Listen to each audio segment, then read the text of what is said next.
Hi, dear students. Welcome to Yash Academy YouTube channel. In this video, I am going to teach you the group 16 elements which show the most important property, that is the allotropy. Allotropy. Allotropy means the allos. Allos means आपण असं करूया.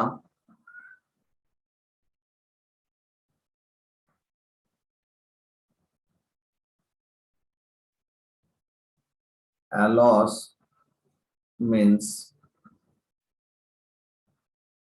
other,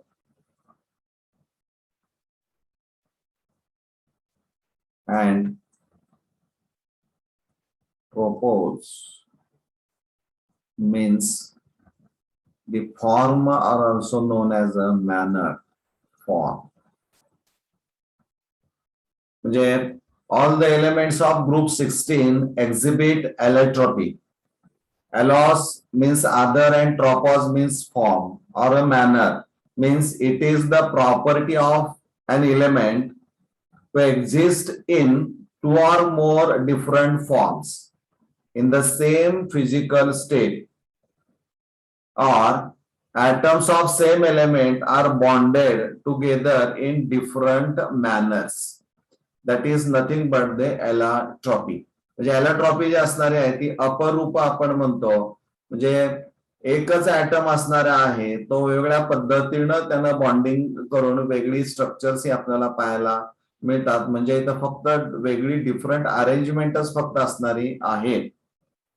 आता इथं we are going to discuss the group 16 allotropy of group 16 elements. Oxygen is the first element in oxygen family. It exists two allotropic forms. One is a dioxygen. One is a dioxygen and second is a ozone, that is the O3. O3 and dioxygen is a O2. म्हणजे इथं हे या पद्धतीनं structure असणार आहे. म्हणजे हा एक ऑक्सिजन ऍटम असेल तर हा एक ऑक्सिजन ऍटम असेल. यांच्यामध्ये असंही स्ट्रक्चर दाखवलं तरी ते चालू शकतं किंवा असंही असणार आहे. म्हणजे एकच एलिमेंट आहे परंतु त्याचे ऍटम्स यांचं जे बॉन्डिंग असणार आहे ते मात्र इथं वेगळ्या पद्धतीनं आपल्याला पाहायला मिळतं.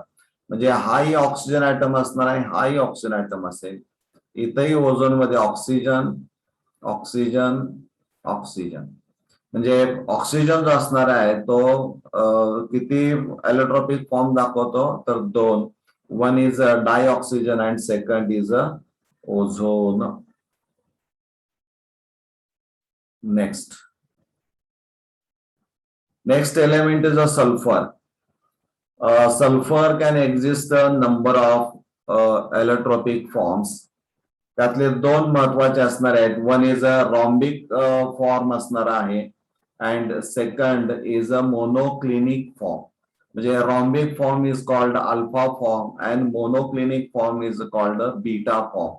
Both are having the same 8 membered or puckered 8 membered ring असणारे आहे. म्हणजे इथं हे क्राउन सारखं स्ट्रक्चर जे आपल्याला दिसतंय ते सल्फर सल्फर सल्फर सल्फर, इथं सल्फर, हे सगळे 8 सल्फर ऍटम्स असणारे आहेत. आणि क्राउन सारखं स्ट्रक्चर आपल्याला इथं पाहायला मिळतं.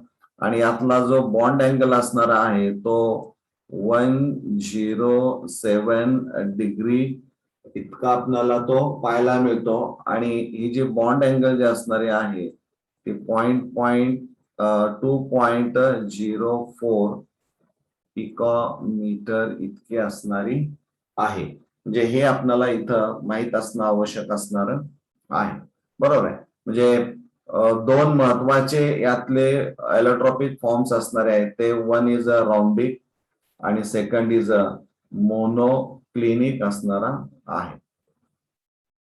Next allotropic shown by selenium. it exists in two allotropic forms. One is a red form, which is called a non-metallic form, means non-conduct, म्हणजे bad conductor of electricity आपण म्हणूया. And gray form is a metallic form, can conduct the electricity. So it has a two allotropic form, or it exists in two allotropic forms, a red form and gray form.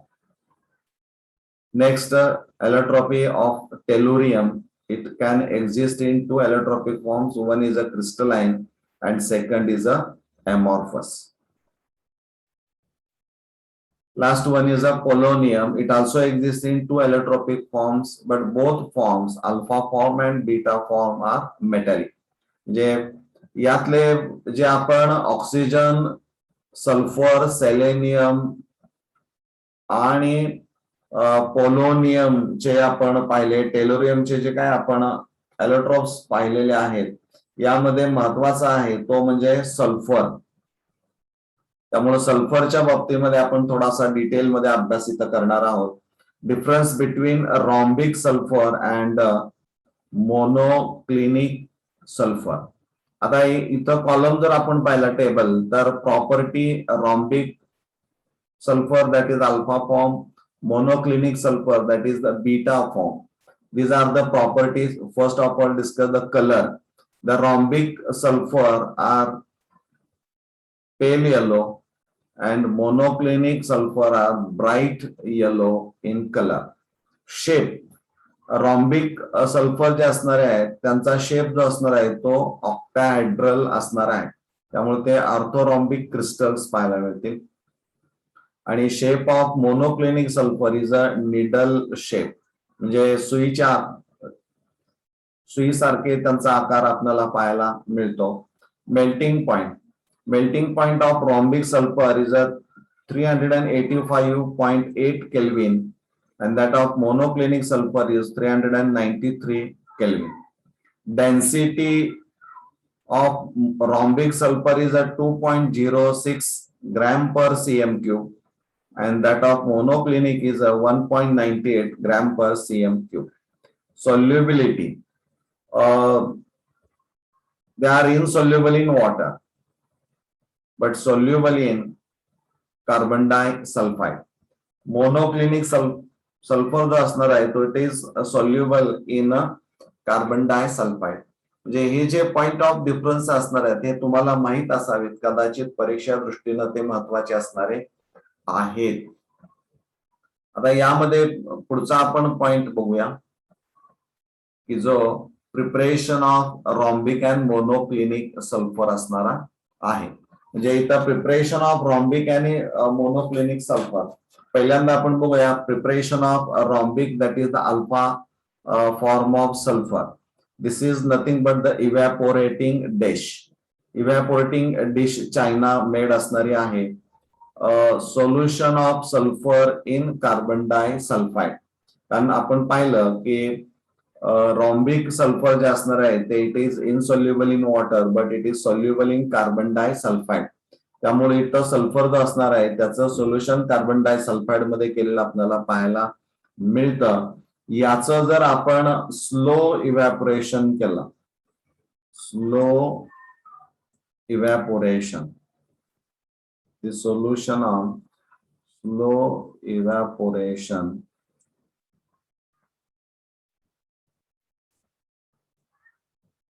gives octahedral orthorhombic crystals हे आपल्याला इथं मिळतात. म्हणजे या पद्धतीनं हा रॉम्बिक sulphur तयार केला जातो हे तुम्हाला माहित असणं अपेक्षित असणार आहे.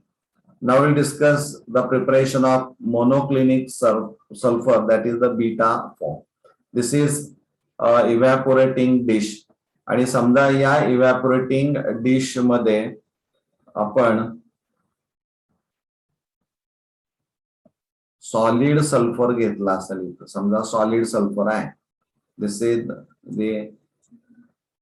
Solid sulphur. This is solid sulphur. आता हा जो सॉलिड सल्फर असणार आहे की जो आपण इव्हॅपोरेटिंग डिश मध्ये घेतलाय तो this on heating converts into melted form, इथं तो मेल्ट होईल. म्हणजे या सॉलिड सल्फरला उष्णता किंवा टेम्परेचर हीट केल्यानंतर इथं मेल्टेड सल्फर आपल्याला मिळेल. अँड दिस ऑन कुलिंग, हा जर आपण थंड केला, this on cooling, the cooling process is carried out till there is a formation of crust.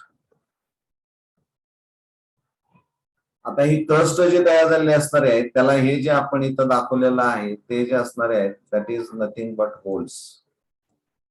त्याला होल्स, जर आपण एक क्रस्ट तयार झाली असेल त्याला होल पाडले तर यातून लिक्विड तुम्ही बाहेर काढू शकता आणि तयार झालेलं जे असणार आहे ते निडल शेप्ड क्रिस्टल्स तयार झाले असणार आहेत. They are nothing but the monoclinic sulphur. म्हणजे या पद्धतीनं हे रॉम्बिक सल्फर आणि मोनोक्लिनिक सल्फर हे तयार केली जातात, हे तुम्हाला माहित असायला पाहिजे. आता सगळ्यात महत्वाचं आहे पहा, हे जर आपण पाहिलं तर तुमच्या लक्षामध्ये येईल की both forms rhombic sulfur and monoclinic sulfur exist